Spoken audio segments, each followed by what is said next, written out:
So this is the next question. You can go through this question and then work the solution out and make the correct choice. So you can pause the video, and when we come back we can find out the correct choice. Okay, so I hope you all have got the right solution. So let us see what is the correct solution is.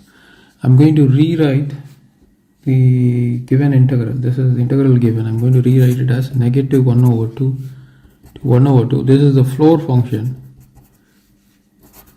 followed by negative 1 over 2 to 1 over 2 log of 1 positive x divided by 1 negative x times dx.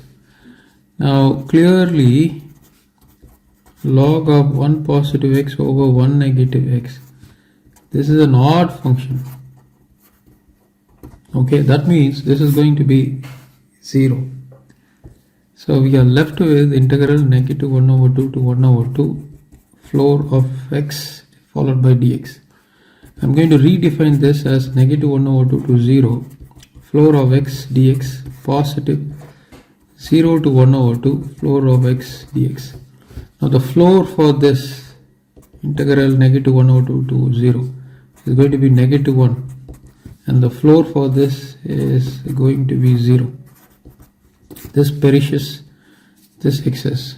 So this is going to be rewritten as negative integral 1 over 2 with a negative sign to 0 of dx. I integrate this, I get x, limits are negative 1 over 2 to 0. I substitute the upper limit, I get 0. I substitute the lower limit, it's going to be negative of negative 1 over 2. So this is going to be negative of negative positive 1 over 2, but there is a negative sign, so you get negative 1 over 2. So this is the solution for this question. Now go back to the choices and see.